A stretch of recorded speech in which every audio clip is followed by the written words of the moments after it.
você faz isso, isso dá certo.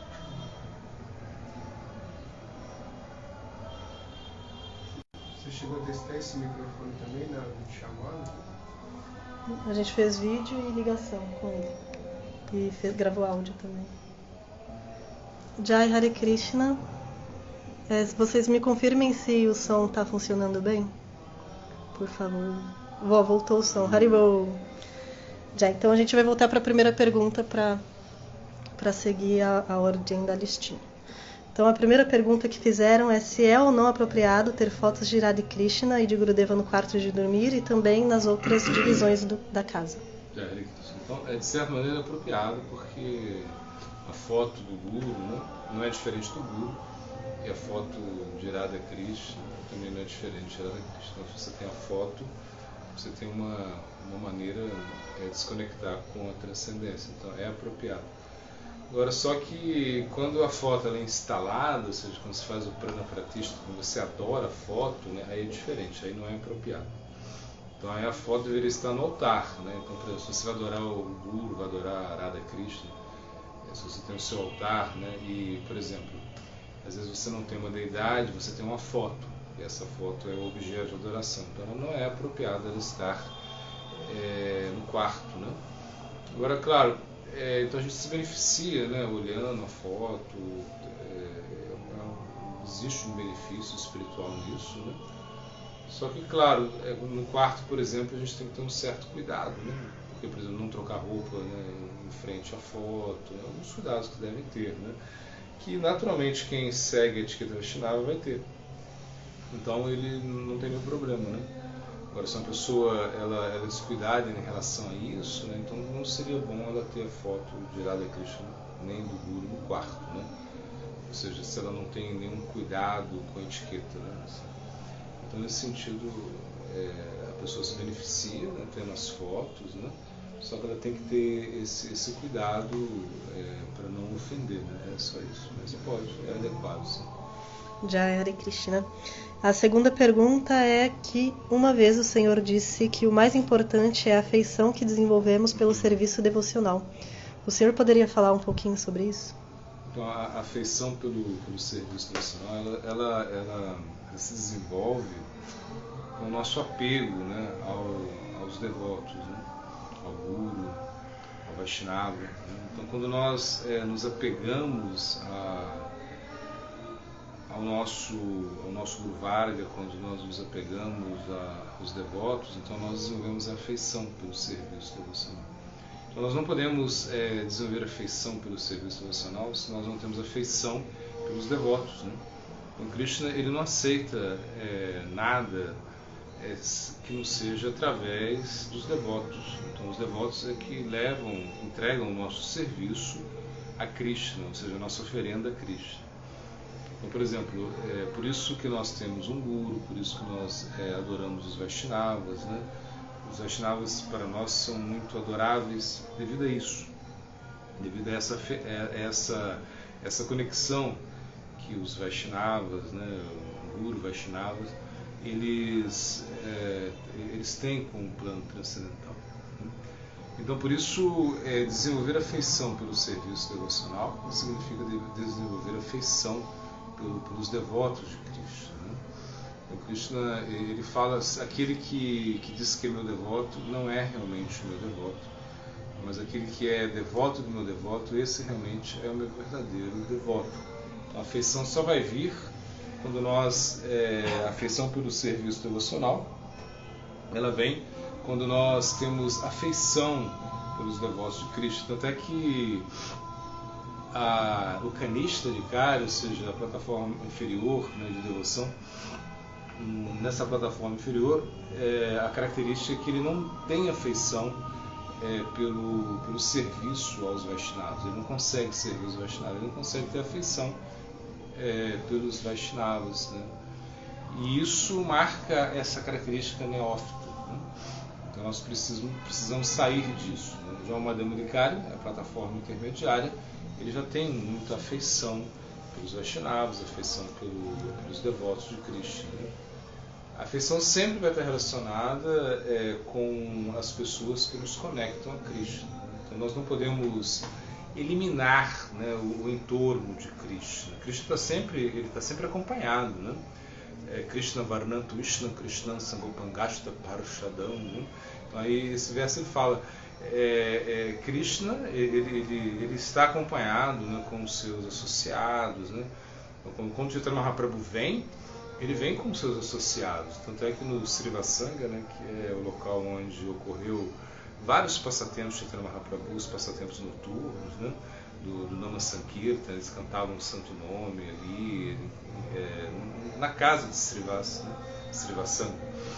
Então, ali, sempre os devotos estavam ali todos juntos, né?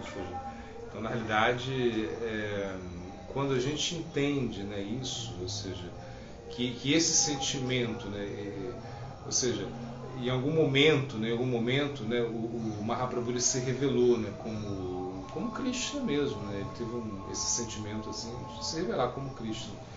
Então a pergunta era, então, já que Mahaprabhu ele é Krishna, então onde estão os seus associados, né? Essa era a pergunta de todo mundo.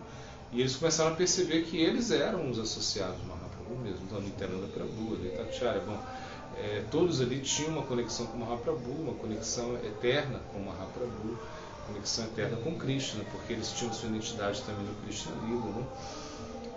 Era o Gora Lila, mas eles participaram do Krishna Lila. Então Mahaprabhu, Krishna, né, o Mahaprabhu, ele está sempre com os seus associados, né? Então por isso a gente precisa da associação dos devotos, a gente precisa estar desenvolvendo um afeto em relação aos devotos, né? Isso é o mais importante. Quando a gente desenvolve um afeto em relação aos devotos, nós estamos desenvolvendo uma afeição pelo serviço devocional. Então a gente vai sempre focar nesse ponto, né, da afeição pelos devotos de Krishna. Jai Haribol. Então o Prabhu Bhagavad Bhushana, desde Vrindavumi, faz uma pergunta assim: Jai Maharaj Pranams, o senhor poderia falar um pouco do porquê os devotos chamam Animai de Mahaprabhu? Se a nossa visão de Mahaprabhu deveria ser a de Nimai, não seria como Marasabasa? Não, Nimai. Por que Nimai? Porque Mahaprabhu ele nasceu perto de uma árvore de Nim, por isso Nimai. Então, na realidade, quem botou o nome de Nimai foi a esposa de Advaita Acharya, né? Então, ela chegou ali e ela botou o nome de Nimai. Por quê? Porque Nimai, Nim é uma árvore muito, a folha é muito amarga, é uma árvore assim, que ela é uma árvore que de certa maneira ela protege, né, de fantasmas, ela protege de coisas inauspiciosas, né? Então, por quê? Porque o nome dela é muito forte, né? Nim. Então por isso ficou Nimai, né? Então nós adoramos a Nimai, ou seja, nós somos, ou seja, no Aprakrita Lila, nesse Lila em manifesto de Krishna, né, de Mahaprabhu, ou seja, nesse Lila eterno de Mahaprabhu, o Aprakrita Lila, é Nimai que existe, Mahaprabhu não existe. Ou seja, Mahaprabhu ele não está ali, ele está Nimai como um Brahmana, né, com uma certa idade, uma idade jovial, antes de tomar sanghas, bem antes. Então essa é a nossa meditação do Gora Lila, né? No Gora Lila nós não vamos meditar em Mahaprabhu como sannyas. Então para os devotos de Krishna, né, para os Gaudiyas Vaishnavas, a sannyasa de Mahaprabhu é algo muito triste, né? Ou seja, Mahaprabhu sai de Nadia, ele sai, como Krishna saindo de Vrindavan. Quando Krishna sai de Vrindavan, todo mundo está triste. Então quando Mahaprabhu ele sai de Vrindavan, todo mundo está triste. Uma vez teve um acontecimento que os discípulos de Bhakti Pragyana Kesha Goswami Maharaj, eles queriam fazer um Ratha Yatra, né? E isso, sim, César Maharaj disse que era equivocado, né? Ele escreveu isso porque realmente esse é um movimento, é um sentimento assim muito triste, né? Para nós, né? Ou seja, nós não aceitamos isso, né? Nós queremos sempre, né, estar com Chaitanya Mahaprabhu, ou seja, com Nimai em Navadvipa. Então nós não queremos estar fora. Então o Maharaj falou, não, é melhor botar então Mahaprabhu e fazer um desfile com Mahaprabhu, aí tudo bem, não tem problema, né? Mas em Nova Dwipa, fazer um Hatha Yatra não era uma coisa, isso seria um Arasabasa, isso seria como uma interposição, né, de raças, né? Uma coisa que não combina muito, né? Na realidade, se nós falamos Mahaprabhu, né, quando nós falamos Mahaprabhu, claro, por quê? Porque Mahaprabhu ele saiu, né, ele saiu para o nosso benefício, também ele tomou sannyas, né? Então esse é o por que Mahaprabhu ele toma sannyas? Né? Porque ele teve uma certa oposição, né? Em algum momento, quando ele volta de Gaya, ele volta transformado, né? Ele não canta mais nem Mahamanta Hare Krishna, só canta Gopi. Nesse momento ele teve um problema com os seus próprios estudantes, com as pessoas que ele estava querendo ajudar, e que eles questionaram Mahaprabhu, porque ele estava cantando Gopi, já que Gopi você não tem nenhum benefício ao cantar Gopi, né? Gopi é uma coisa... e ele deveria cantar, aí disseram para ele, canta Krishna você vai ter um benefício. E Mahaprabhu ele ficou muito bravo, né? Diz que ele pegou um pau, saiu correndo atrás dessas pessoas, e essas pessoas se revoltaram contra Mahaprabhu, né? Ou seja, contra Nimai. Eles queriam bater nele, né? Aí Nimai ele resolve tomar sannyas, porque ele pensou, como sannyas eu poderei ajudá-los, né? Porque eu sou como médico, eu sou como um doutor que quer curar eles, e eles não querem, estão se rebelando contra mim, né? Então a sannyasa de Mahaprabhu, ou seja, quando Nimai toma sannyasa, né, por quê? Porque ele quer distribuir uma coisa que as pessoas não poderiam obter no Srivastava, dentro ali, né? Então quando ele sai de Nova Dwipa, com a intenção, vai a Katra, ele toma sannyasa, vai a Jagannatha Puri, enfim, todo esse passatempo do sannyasa, vida de Mahaprabhu, é muito doloroso para os Vaishnavas, né? Também se diz que Swami Maharaj Prabhupada, uma vez um discípulo dele estava vestindo, né, Goura, né, Goura Nitai, ele vestia Goura como um sannyasi, né, a deidade que ele tinha. E Swami Maharaj Prabhupada ficou extremamente perturbado com isso, foi extremamente triste, doloroso para a gente a sannyasi de Mahaprabhu, né?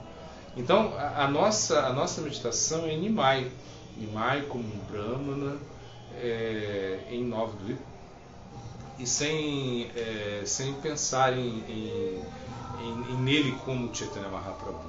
Então é a nossa meditação mais a meditação clássica de um Gaudiya Vaishnava. Então ele não vai meditar em Chaitanya Mahaprabhu, ele não vai ter essa meditação. O Gaura Lila ele culmina na meditação de Nimai em Nova Dwipa. Então não é uma Rasabasa, porque Nimai ele tem esse nome, né, porque de certa maneira é um nome assim, um nome ruim, ou seja, um nome forte, assim, podemos dizer assim, que para espantar as coisas ruins, mas ao mesmo tempo isso era como uma proteção para que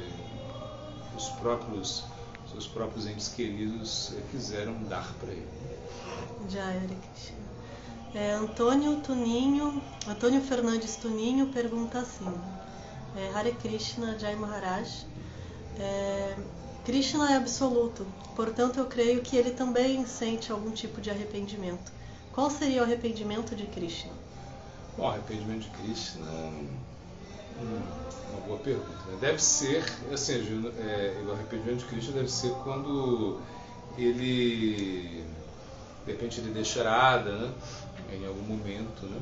Eu acho que esse deve ser mais o arrependimento de Krishna. Ou seja, quando Krishna, ele, de certa maneira, ele quer experimentar, né? Ele quer saber como o Radha se sente, né, na separação, ou seja, em separação com ele. Então eu acho que aí Krishna ele pode ter que ser arrependido, né, de quando ele viu a tristeza de Radha, ou seja, quando ele viu, por exemplo, quando Krishna ele sai de Vrindavan, assim, ou seja, a gente sabe que Krishna não sai de Vrindavan, mas de certa maneira ele manifesta esse passatempo de sair de Vrindavan, né? E aí quando ele percebe, né, o sofrimento de Radha, o sofrimento das gopis, né, talvez aí pode haver um arrependimento, né? Por exemplo, em Kurukshetra, na ocasião desse eclipse, né, solar, onde houve esse encontro, né, transcendental. Então, nesse momento, onde vários transcendentalistas se encontraram no eclipse solar, aí estava Krishna de Dwarka, Krishna que havia saído de Vrindavan. Então, Krishna havia saído de Vrindavan, e essa separação de Vrindavan, né, ela durava mais de 100 anos. Né? Ou seja, por mais de 100 anos ele deixou as gopis esperando, né? Principalmente Shrimati Radharani. Eram 100 anos de separação. E aí havia um eclipse, e esse eclipse era algo muito incrível, onde todos estavam se reunindo, e as gopis elas foram. Né? Foram as gopis, foram os gopas, ou seja, os amigos de Krishna, foram o pai de Krishna, a mãe de Krishna. E Krishna, o arrependimento dele era muito, assim, foi muito grande aí, quando ele viu que as gopis estavam ali, e ele queria estar com elas, ou seja, esse era o desejo dele também, né, de certa maneira, e não podia, porque ele era um rei, havia muitos impedimentos, né? Então ali havia a gente pode assim perceber um certo arrependimento de Krishna. Ele mesmo fala parado, olha, me desculpa, ele estava arrependido nesse momento. Né? Quando a gente lê os textos, a gente vê, ele estava arrependido mesmo, ele falou, me desculpa, eu saí, né, para resolver alguns problemas, né? Mas porque ele teve que sair de Vrindavan, de certa maneira, havia um motivo externo para ele sair de Vrindavan, porque Vrindavan não era uma cidade chatra, ou seja, não era uma cidade guerreira, não era uma cidade muito administrativa, era um povoado, né, de pastores. Né? Então eles não tinham muitas defesas, né, contra os inimigos. Né? E havia muitos inimigos, muitas pessoas que estavam atacando Vrindavan. Inclusive, Jarasandha era um dos mais perigosos. Então Krishna quis sair de Vrindavan. Kansa, né, havia tentado matar Krishna várias vezes, e Krishna ele sai de Vrindavan por isso, assim, para proteger Vrindavan de certa maneira. Né? Então ele disse, eu vou resolver alguns problemas, né, e depois eu volto. Essa era a ideia de Krishna. Só que ele nunca voltou, foram mais de 100 anos. Né? Então ali havia um arrependimento, ele pediu desculpas assim, para Radha, para as gopis, né? Ele disse, me desculpa, realmente, eu falei que ia voltar, não voltei, né? E agora ele estava casado, né, com várias rainhas, as rainhas de Dwarka, imagina? Ele estava lá com as suas consortes eternas, as gopis, as suas amantes, né? E agora ele estava casado com muitas mulheres, né? Então, muitas rainhas. Então havia um arrependimento aí, Ele falou, me desculpa, eu estou arrependido. E as gopis, né, principalmente Radharani, ela fala, não, você não tem culpa nenhuma, né? Você não tem culpa nenhuma. A gente tem culpa porque a gente ainda está viva. A gente ainda vive, né? Nós estamos vivos, né? Nós estamos vivas ainda, né? A alma permanece, a vida permanece em nossos corpos, né? E tanto tempo de separação a gente devia ter morrido, né? Então você não tem que pedir desculpas. Mas Krishna nesse momento ele estava arrependido, né? Jai Haribol, Hare Krishna.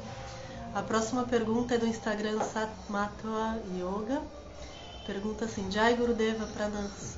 Com base em todos os anos de prática e experiência do Senhor no Bhakti, qual o conselho que o Senhor dá para quem deseja avançar espiritualmente? Paciência. Paciência é o conselho que eu dou. É ter paciência. Paciência que aos poucos nós vamos eliminando os nossos anartas, né? Eliminando tudo aquilo que é desfavorável, né? Ter paciência para realmente obter os resultados no Bhakti. O Bhakti tem uma característica, né?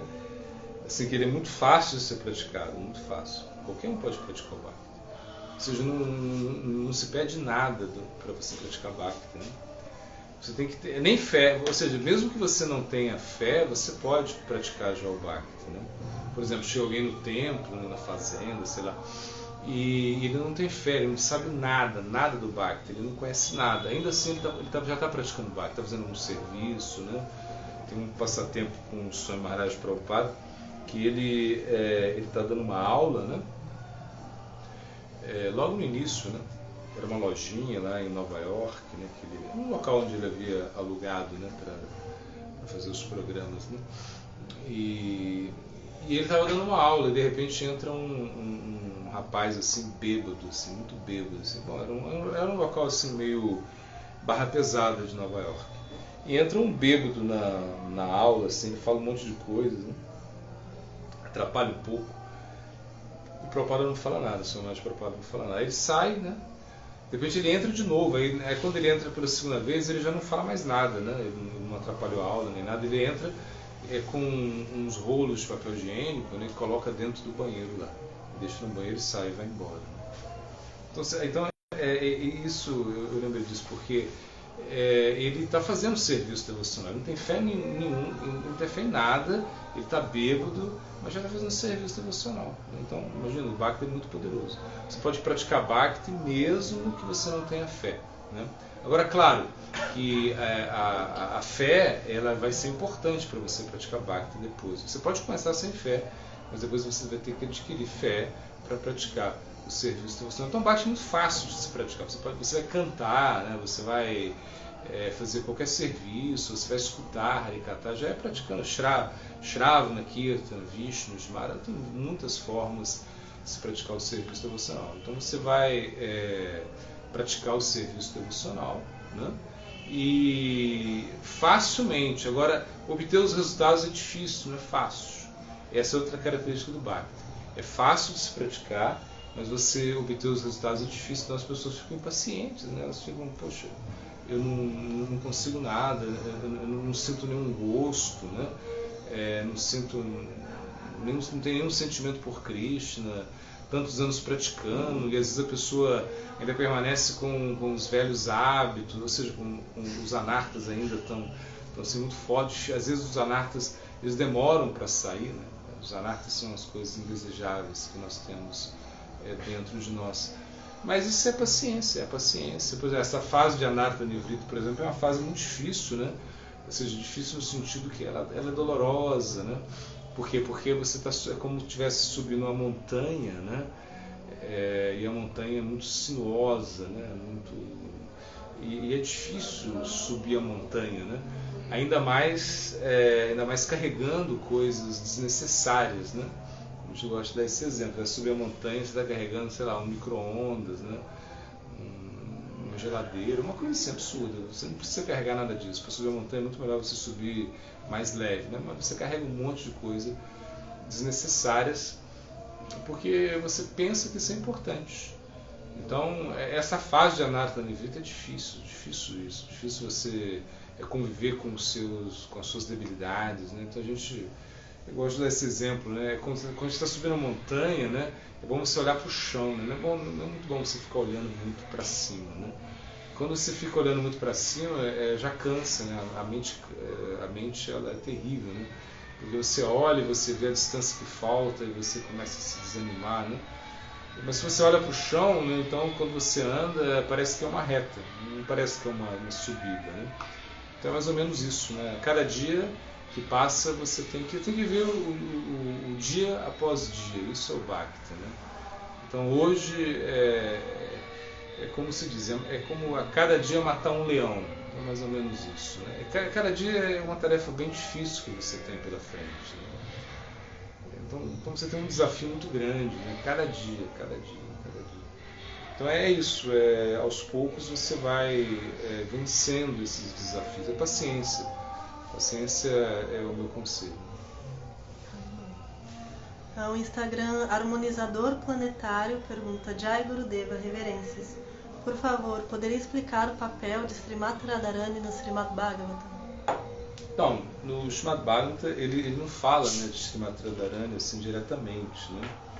Ou seja, tem alguns motivos, né, de não se tocar no nome de Radharani. Um deles é que Shukadeva Goswami ele era um Rasika, então ele tinha muito amor por Srimati Radharani, e se ele falasse o nome de Srimati Radharani, né, ele poderia entrar em êxtase, né? E como ele estava falando de Srimad Bhagavatam para Parikshit Maharaj tinha 7 dias de vida, né? Ele tinha só 7 dias para ouvir o discurso de Shukadeva Goswami, então não podia falar o nome de Srimati Radharani. Então ela está indiretamente no Srimad Bhagavatam, né? Ela não aparece assim diretamente no Srimad Bhagavatam, ela está oculta. Mas o papel dela é fundamental. Na verdade, o Srimad Bhagavatam, né, ele se trata da adoração, da meditação em Srimad Radharani, né? Então você vai, todo o Srimad Bhagavatam vai culminar a dança da rasa, ou seja, vai culminar na rasa lila, né, que é a parte central do Srimad Bhagavatam, né? A gente pode dizer que esses capítulos, né, que tratam do Gopi Bhava, do amor de Krishna por Srimati Radharani, né, que são tratados na dança da rasa, né, que é a parte mais importante, né, do Srimad Bhagavatam, assim, porque Madhura Rasa é a raça principal, que se diz que é a raça satélite, ou Adirasa. Adirasa é a raça original. Então, todas as outras raças, né, elas surgem de Madhura Rasa. Então, raça significa essa velocidade, né? Então, por exemplo, Madhura Rasa é o amor conjugal. E o amor conjugal, ele culmina em Srimati Radharani. Então, não existe ninguém mais elevado, né, nenhum personagem mais elevado de Srimad Bhagavatam que Radharani, né? E aí a gente vê isso, por quê? Porque Krishna, ele abandona todas as gopis, né? Porque Srimati Radharani não estava participando da dança da rasa. Ela tinha saído, então Krishna abandona, ele deixa todas as gopis sozinhas para ir atrás de Srimati Radharani. Então a gente vê um papel importantíssimo de Srimati Radharani. Shakyarasya, Vatsalarasya, todas essas raças, né? Shantarasya, enfim, todas essas raças dependem de Madhura Rasa. Madhura Rasa é a original. Então, Srimati Radharani, ela é a principal, ela é a rainha, né? Então, o Srimad Bhagavatam, ele vai culminar em Srimati Radhika, né? Então, a gente entende que isso, né? A importância do Srimad Bhagavatam é realmente estabelecer Srimati Radharani como o objeto da nossa meditação. Então, por isso, a gente estuda o Srimad Bhagavatam, né? E claro, você vai estudar, por exemplo, Prahlada Charita, ou seja, as conversas, né, de Prahlada Maharaj, né, os discursos de Prahlada Maharaj, né, Dhruva Charita, os discursos de Dhruva Maharaj, né, você vai estudar tudo isso para poder entender esse Srimati Radharani, para você poder entender assim, o que está acontecendo, né? Quando Krishna está ali desfrutando com Srimati Radharani, apesar dela estar oculta, né? Apesar dela não estar assim, diretamente sendo mencionada no Srimad Bhagavatam. Então a gente entende que Srimad Bhagavatam, ou seja, o ponto central é Srimati Radharani, e esse ponto central ele está aí no 10º canto, né? Então quando a gente fala, né, Bhagavat Shravana, né? Shravana, escutar, então, que é uma atividade muito importante, né, que a gente deveria escutar, né? Então o que é isso? O Jiva Goswami explica que é escutar o canto 10. Você precisa escutar Srimad Bhagavatam canto 10. Esse canto 10 ele tem que ser lido todos os dias. Todos os dias você deveria ler o canto 10. Não digo que você não deve ler os outros, você tem que ler os outros também. Mas esse canto 10 ele é primordial. Tanto é que o Swami Maharaj Prabhupada ele fez o Krishna Book, né? O Krishna Book é o canto 10, né? É o canto 10. Por quê? Porque em algum momento ele sentiu que ele podia partir, ele sentiu que ele poderia não terminar o Srimad Bhagavatam, ele está traduzindo o Srimad Bhagavatam, né? Então ele resolveu fazer um resumo, né, um comentário assim, um resumo do canto 10, que é o livro de Krishna, né? E é o livro que ele, quando perguntaram para ele, Srila Purari Goswami Maharaj perguntou para ele, né, qual o livro que ele gostaria que fosse mais distribuído, porque Tripurari Maharaj ele era um grande, né, sankirtaneiro, né, ele distribuiu muitos livros, enfim, e ele distribuiu milhões de livros, e ele perguntou para o Swami Maharaj Prabhupada qual o livro que a gente deve distribuir com mais ênfase, assim. Ele falou, é o livro de Krishna. Ele falou, esse é o livro que vocês deveriam distribuir. E quando você pensa isso, parece uma coisa muito ousada, né? Você vai dar esse livro para pessoas que não entendem nada e é a parte mais elevada, né, do Srimad Bhagavatam. Mas é por isso, é porque a essência de tudo está no canto 10. Né? Por isso a gente deveria sempre escutar o canto dessa. A Mataji Tulsi Maharani pergunta assim: Jai Gurudeva, minhas reverências. Qual seria a meditação adequada que a gente tem que ter ao oferecer a mechinha durante Kartika, a Damodara? Então, Damodara, esse mês de Damodara, Kartika Vrata, né? Ele é um mês assim, muito potente. Né? Então a mechinha seria como uma coisa assim, um simbolismo, né, que remete a você realmente entender o valor de Kartika. Né? Por exemplo, tem um passatempo, né, que se conta, né, que no mês de Kartika Vrata, um ratinho, né, ele vai... ele tinha o costume de comer as mechinhas, né, de ghee que sobravam. Depois que se oferecia, que se fazia o arati, ele ia lá e comia as mechinhas de ghee apagadas. Só que ele foi pegar uma mechinha e a mechinha ainda estava meio quente, assim, meio acesa, assim, quase acesa. E queimou o nariz dele. E quando queima o nariz dele, ele ficou meio assim, meio louco, né? Começou a se movimentar muito, e ao se movimentar muito, ele acendeu a mechinha. E ele acabou fazendo um arati, né, com o seu próprio corpo, em frente à deidade. E ele acaba abandonando o corpo e ele nasce, ou seja, ele se beneficia muito com isso. Né? É uma história que se conta. Né? Então, o que é a mechinha? A mechinha é uma coisa muito simples que você vai oferecer, né? Mas que tem muito poder. Né? Então, acho que esse é o simbolismo da mechinha, do mês de Kartika. Né? É que qualquer ação, por mais simples que seja em Kartika Vrata, né?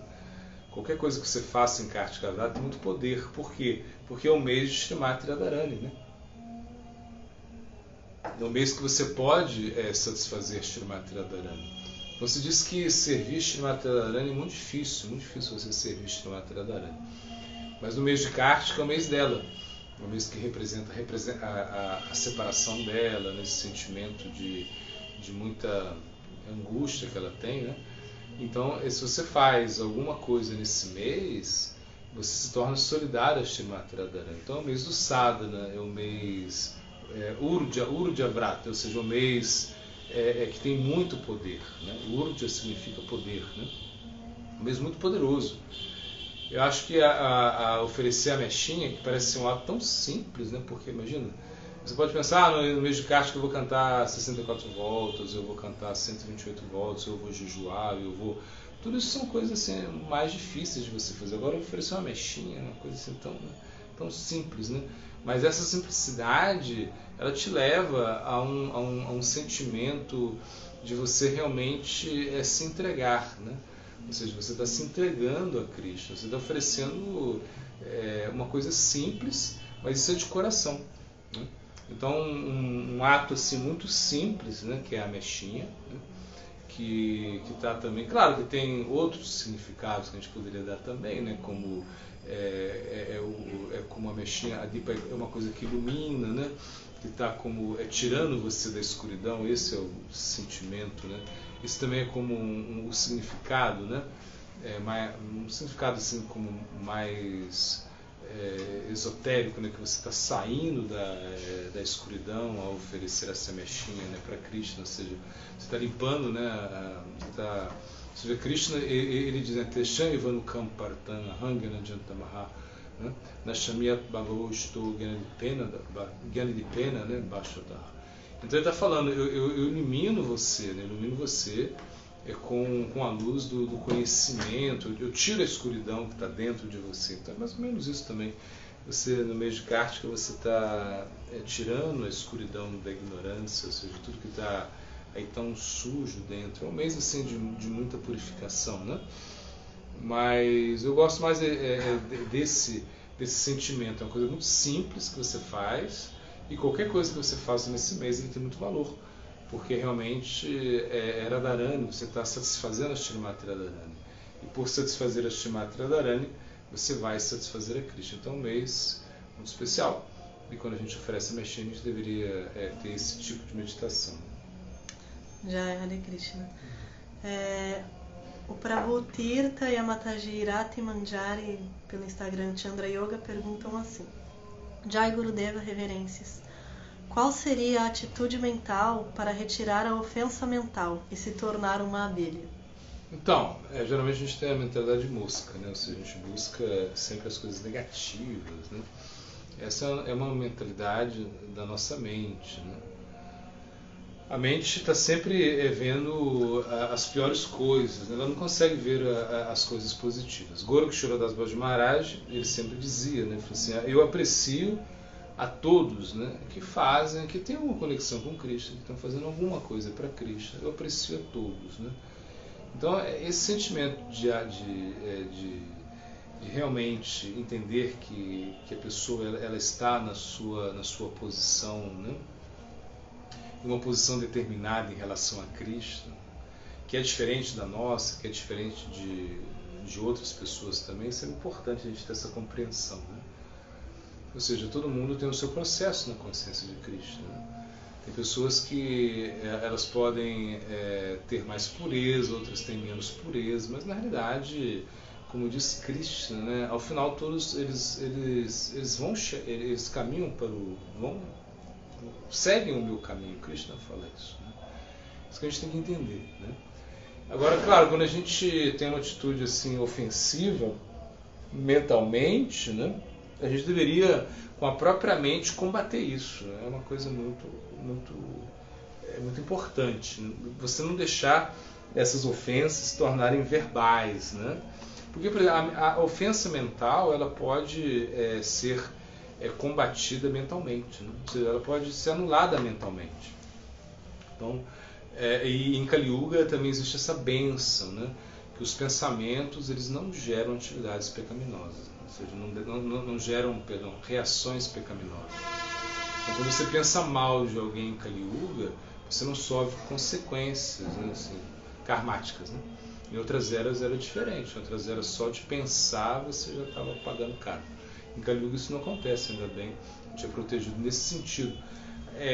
E ao contrário também, em Kali Yuga, se você tem bom sentimento mentalmente, ainda que você não consiga realizar essa atividade, você já se beneficia muito.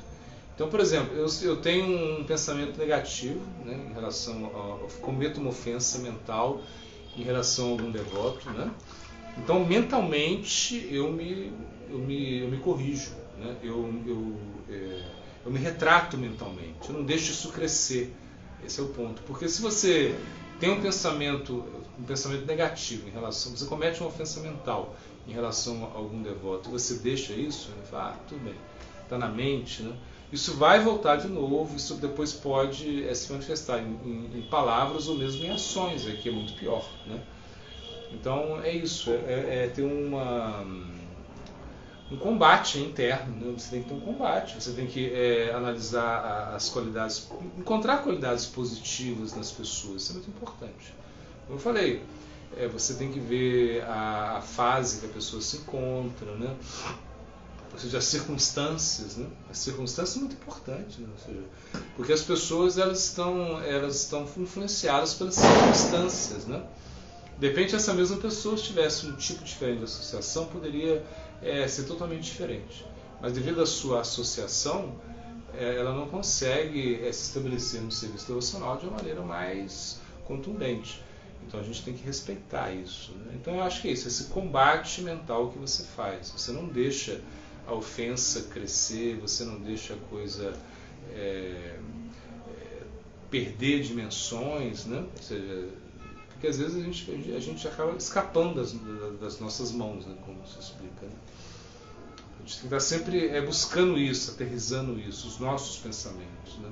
Então, e uma análise que você está fazendo, você viu uma coisa, você achou, sei lá, você começa a criticar isso vem na sua mente toda hora, né? Então você vai combater isso. Agora, claro, se isso te incomoda tanto, você tem que buscar um meio favorável, né?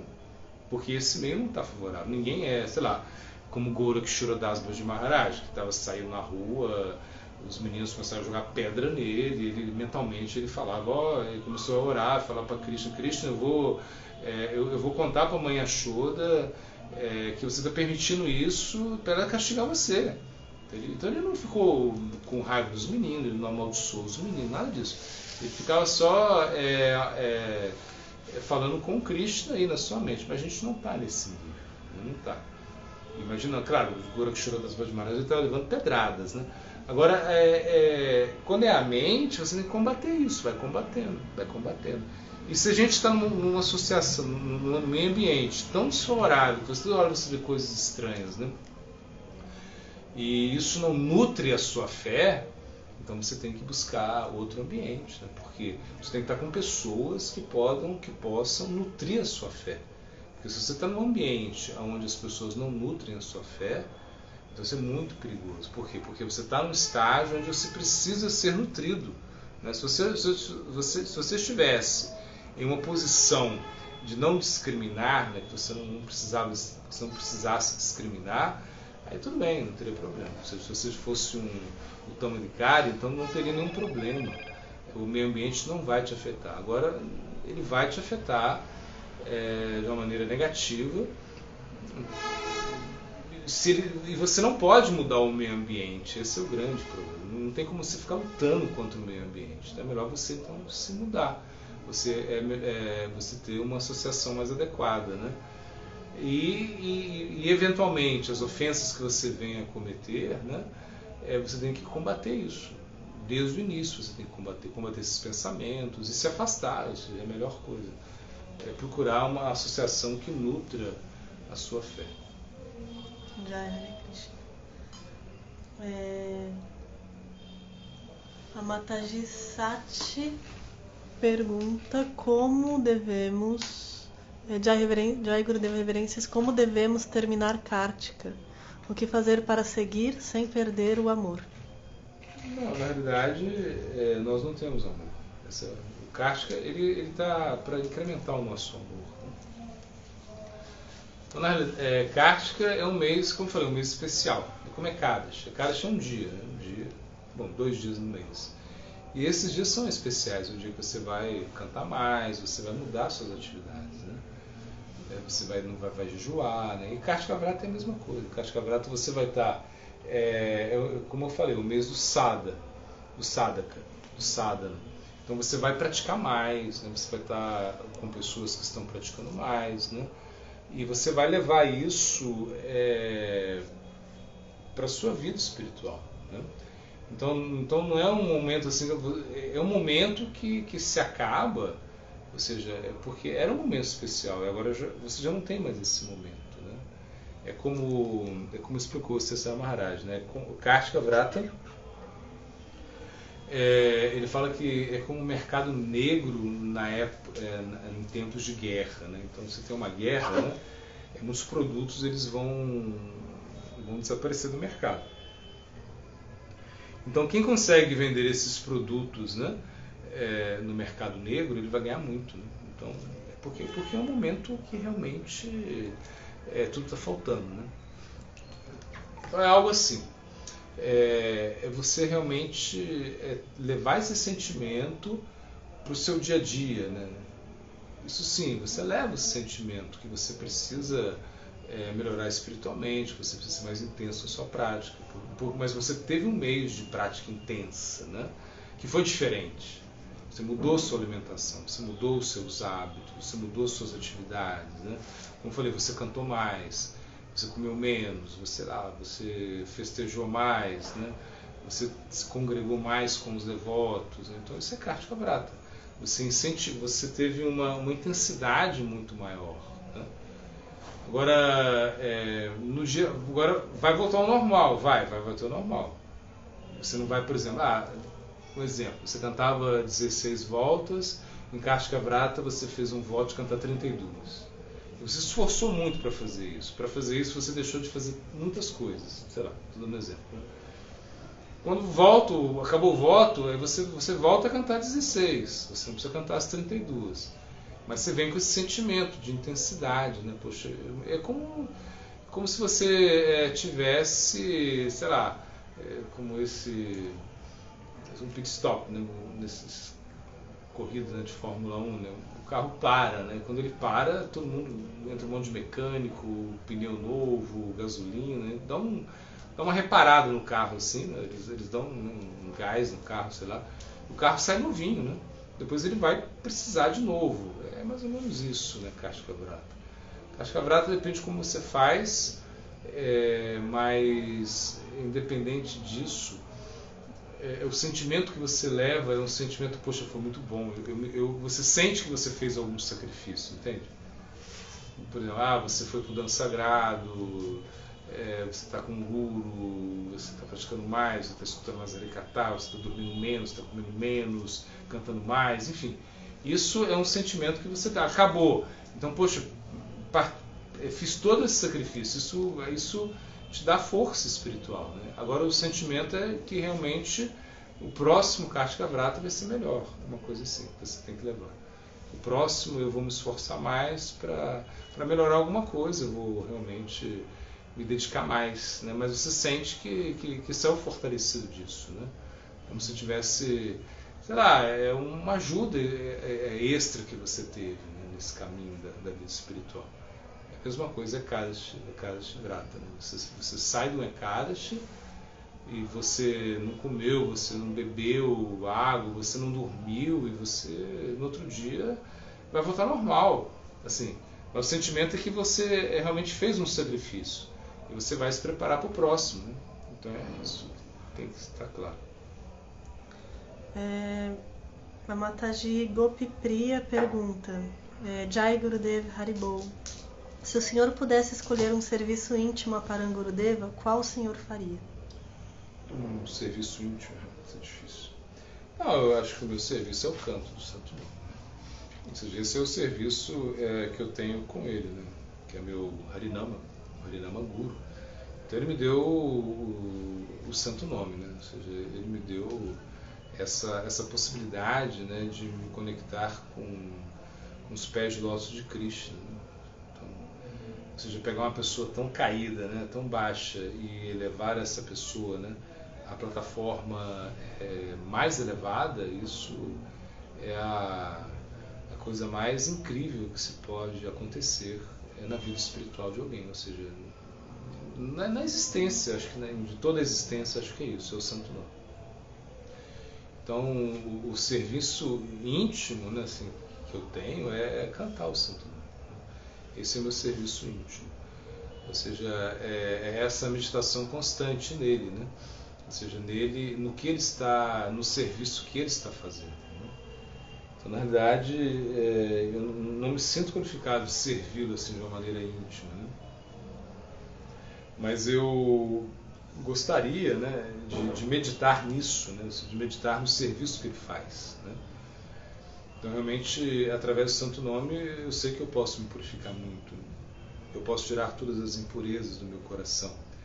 Então, essa capacidade, né, de realmente limpar o coração, né, através do grande tesouro, né, do grande presente que ele me deu, que é o Harinama, né, isso é o mais elevado. Não existe nada mais elevado que isso, não existe nada mais íntimo que isso, né, porque é o Santo Nome que revela, né, a nossa identidade espiritual, é o Santo Nome que nos coloca, né, em Goloka Vrindavana.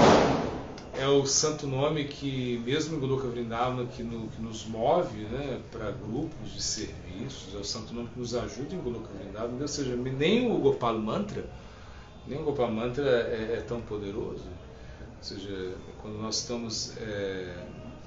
nós alcançamos Goloka Vrindavana, o Gopal Mantra ele se retira, ele não tem nenhum valor. Ou seja, você não vai usar o Gopal Mantra, você não vai usar o Kama Gayatri, mas o Mahamantra ele ainda continua. Então, esse sentimento é o sentimento que eu levo. É o sentimento de servir nessa plataforma, né, através do canto do Santo Nome. Jai, Hare Krishna. Bom, a pergunta da Mataji Sati, complementando a que ela fez sobre como observar Kartika, ela pergunta se esses alimentos que retiramos nesse mês ajudam também fisicamente e se devemos diminuir o consumo. Não, a gente não deve diminuir o consumo, né? Ou seja, você não comeu tomate, não comeu berinjela, não comeu mel, sei lá, uma coisa assim. Essa é uma restrição que você tem para a Kartika Vrata. Quando termina a Kartika Vrata, você volta a comer tudo que você comia antes, os feijões, tudo que você comia antes, você volta a comer, não tem problema nenhum, né?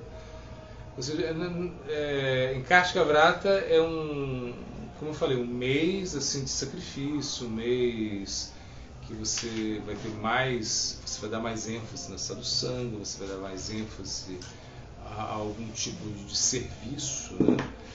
Relacionado ao bhajana, né? Você vai cantar mais, você vai escutar mais, né?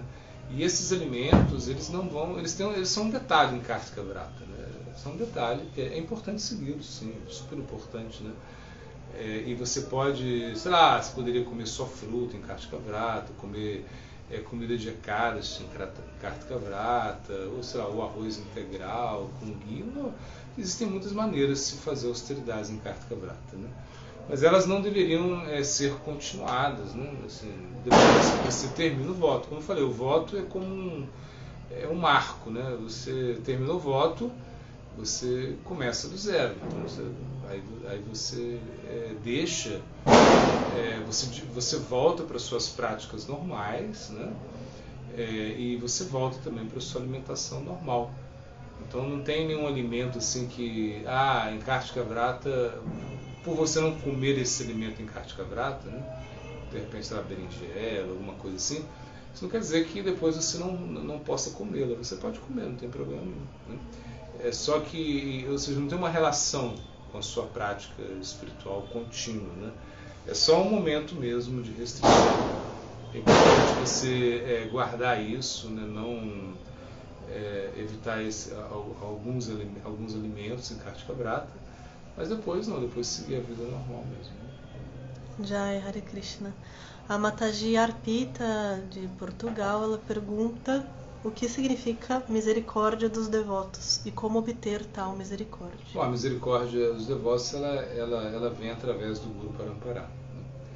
Ou seja, é através do Guru Parampara que a gente consegue obter a misericórdia dos devotos. A misericórdia dos devotos é sadhusanga, é você obter sadhusanga. Quando você obtém sadhusanga, você está obtendo a misericórdia dos devotos. Então, a maior misericórdia do Gurudeva é você poder estar associado com os devotos, né? Então, por isso que você ora pela misericórdia, né? Você ora pela misericórdia de ter boa associação, né? Então, a característica do Vaishnava, né? Satsanga Tyagi Vaishnava Acharya Strisanga Kasadu Krishna Bhakta, a característica do Vaishnava é que ele mantém a boa associação e ele evita a má associação, né? Então ele evita se associar com pessoas que são completamente sensualistas e pessoas que são contrárias à devoção. Então um devoto, ele evita isso. Ele sabe que isso não é um comportamento de um Vaishnava, né?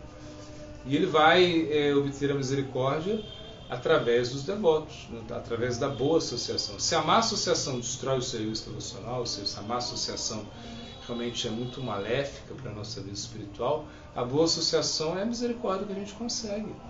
Então, imagina, depois de tantas e tantas vidas, né, a gente consegue a misericórdia, né? Então, o verso diz, né, Brahmanda Brahmite Kona Bhagavan Diva Guru Krishna Parshadepoi Bhakti Lata Vidya.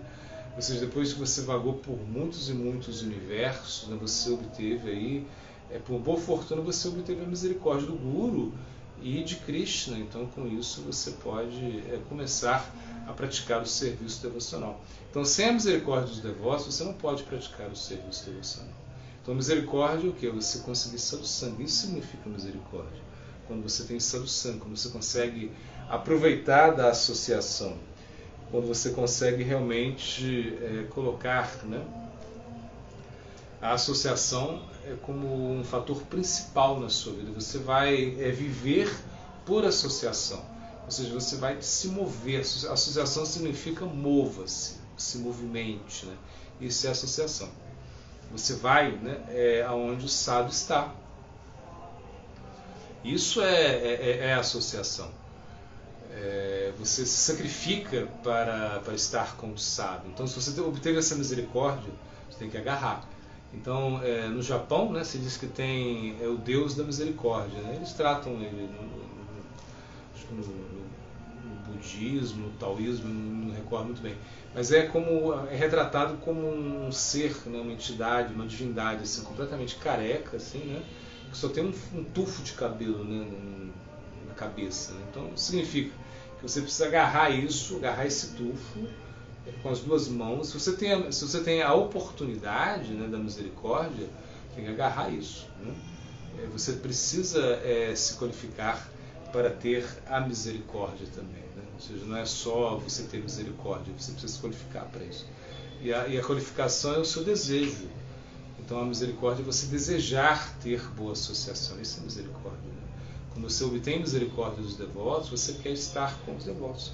Você sente falta dos devotos. Né? Você vê que a sua vida é completamente vazia sem os devotos. Isso é você obter, isso é a misericórdia. É você obter esse sentimento que a sua vida não vale nada sem os devotos. Né? Então você precisa disso. Misericórdia é uma coisa que sem a misericórdia, a gente não pode fazer nada na vida espiritual. O Bhakti, ele é misericórdia.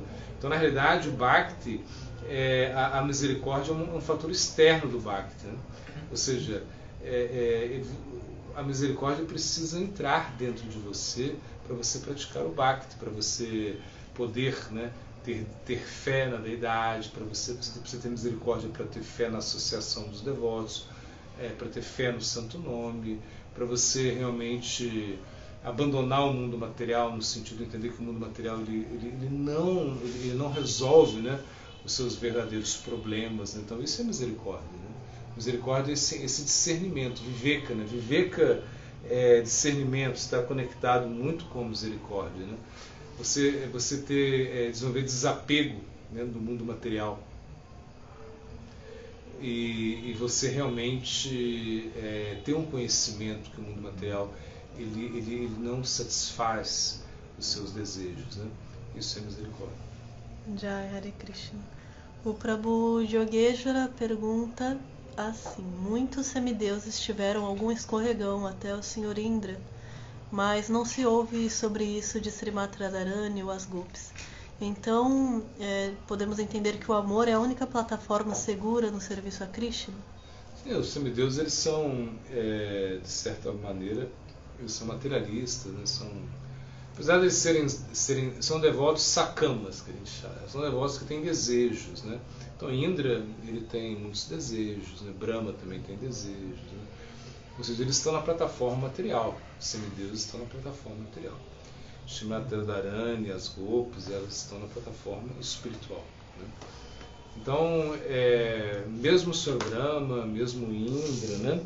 Eles têm muitos sentimentos desconectados com a devoção pura. Né? Apesar que eles são devotos, apesar, né, que eles têm a sua devoção a Krishna, né? Eles têm aí tiveram as suas quedas, assim, a gente pode dizer assim. Né? Então, realmente, o amor deles não é um amor exclusivo, né? Como o das Gopis. Né? Então, as Gopis, elas estão sempre conectadas com Krishna. Elas nunca esquecem Krishna. Elas não têm nenhum desejo separado, né? Elas não têm nenhuma intenção egoísta, né? Nenhum desejo egoísta. Isso são as Gopis. Isso é o Gopi Bhava. Gopi Bhava é isso. Gopi Bhava significa isso. Né? Já os semideus, eles possuem assim, muitos desejos. Eles estão muito envolvidos com a matéria ainda. Né? Então, por isso, eles têm essa escorregada. Não são devotos exclusivos, não são anayabakis, não são devotos assim, que têm uma devoção exclusiva por Krishna. Por isso, eles tiveram toda eles têm esses problemas, né? A inveja, o orgulho, né? A luxúria, né? A ira. Já as Gopis não, as Gopis elas não têm nada disso. As Gopis são devotos, estão completamente absortas, né, em satisfazer Krishna, e elas não têm nenhum sentimento egoísta, não têm nenhum sentimento assim, que não seja o amor abnegado por Krishna. Jai.